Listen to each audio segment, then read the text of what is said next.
Gulf కంట్రీస్లో, ముఖ్యంగా Gulf కంట్రీస్లో ఏమైంది అంటే అక్కడ గల్ఫ్ కంట్రీస్కి ఇరాన్కి మధ్య హార్ముజ్ జలసంధి అనేటువంటిది ఉందండి. అవును. హార్ముజ్ జలసంధి అంటే ఒక సముద్రం మీద ఏదైనా దేశం పట్టు ఎలా సాధిస్తుంది అంటే జలసంధి అనేటువంటి పేరులోనే ఉంది.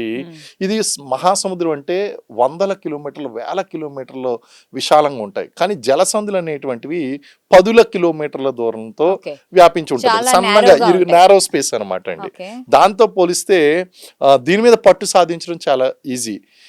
సముద్రం ఇలా విశాలంగా ఉంటుంది, మళ్ళీ ఇలా స్ట్రైట్గా సన్నబడుతుందండి. సన్నబడినప్పుడు 30-40 కిలోమీటర్ల దూరం ఇరాన్కి గల్ఫ్ దేశాలకి మధ్య ఉన్నటువంటి ఎన్ని కిలోమీటర్ల వ్యాసార్థంలో ఈ సముద్రం ఉంది. హార్ముజ్ జలసంధి అంటే 30-40 కిలోమీటర్ల వ్యాసార్థంతో సముద్రం వ్యాపించి ఉంది.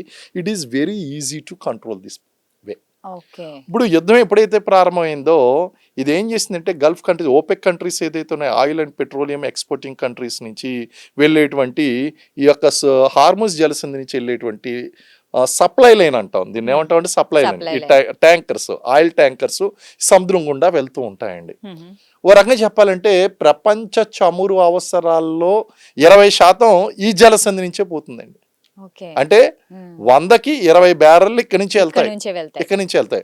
అటువంటిది ఈ యుద్ధం ప్రారంభమైన వెంటనే రీజనల్ ఎస్కలేషన్ స్ట్రాటజీలో భాగంగా ఇరాన్ ఏం చేసింది అంటే ఈ జలసంధిని పూర్తిగా రవాణా బంద్ చేసింది. ఏదైనా ఆయిల్ ట్యాంకర్లు వస్తే పేల్చి వేస్తామని చెప్పడంతో పాటు పేల్చేసింది కూడా.